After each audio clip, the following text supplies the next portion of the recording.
नमस्कार मित्रों। शरीर का डिटॉक्सिफिकेशन यानी कि शुद्धिकरण यानी कि प्योरिफिकेशन क्यों आवश्यक है और कैसे किया जाता है, आज हम उस पर चर्चा करेंगे। मैं डॉक्टर राम अरोरा, उज्जैन से एक आयुर्वेद चिकित्सक। मित्रों, हम जो भी भोजन करते हैं वो जब पचता है उसका मेटाबॉलिज्म होता है, उसमें से बाई प्रोडक्ट निकलते हैं।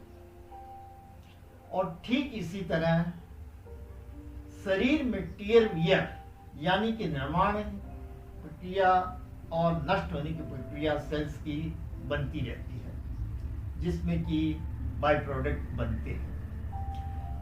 इनका शरीर से निकलना अत्यंत आवश्यक है और इस प्रक्रिया को जिसके द्वारा ये बाई प्रोडक्ट शरीर से बाहर निकलते हैं, इसको एक्सक्रीटरी सिस्टम या उत्सर्जन प्रक्रिया कहा जाता है और इसी के द्वारा शरीर शुद्ध बना रहता है। शरीर में कुछ महत्वपूर्ण अंग हैं जो कि शरीर का शुद्धिकरण करते रहते हैं। सबसे पहला स्किन, इसके द्वारा यूरिया और कुछ साल्ट्स, अमोनिया इत्यादि पसीने के रूप में बाहर निकल जाते हैं स्किन के द्वारा। दूसरा लंग्स, सांस के द्वारा, ब्रीदिंग के द्वारा कार्बन डाइऑक्साइड शरीर से बाहर निकलती है। तीसरा लार्ज इंटेस्टाइन, जिसमें कि बैक्टीरिया, अनडाइजेस्टेड फूड, कुछ पानी शरीर से बाहर निकलता है मल के रूप में। किडनीज यानी कि रीनल सिस्टम, यूरिया और नाइट्रोजन इत्यादि यूरिन के रूप में शरीर से बाहर निकलते रहते हैं और इस तरह शरीर शुद्ध बना रहता है। इन एक्सक्रीटरी सिस्टम के अलावा भी कई बार व्यक्ति बीमार हो जाता है, उसका शरीर के शुद्धिकरण की आवश्यकता होती है।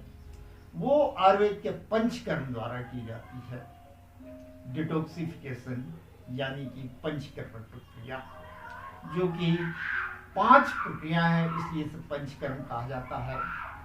सबसे पहले वमन यानी कि उल्टी कराना, विशेष व्याधियों में विशेष विधियों द्वारा, विशेष क्वाथ द्वारा उल्टी कराई जाती है। इसी तरह विरेचन, परगेशन, दस्त लगाना, आंतों का साफ करना। बस्तीकरण, मेडिकेटेड एनिमा, विशेष काढ़े या तेल का एनिमा। नस स्नफ, नाक से औषधि देना, ये क्लेविकल के ऊपर जितने भी रोग हैं उसमें अत्यंत उपयोगी रहते हैं। और रक्त मोक्षण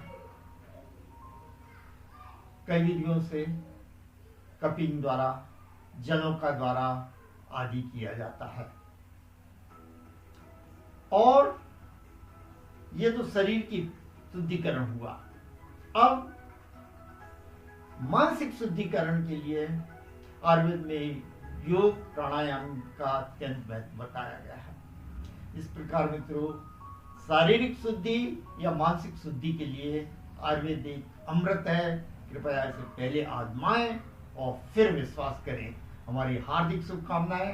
आप हमेशा सुखी रहें, स्वस्थ रहें, प्रसन्न रहें मित्रों। बहुत बहुत धन्यवाद। नमस्कार।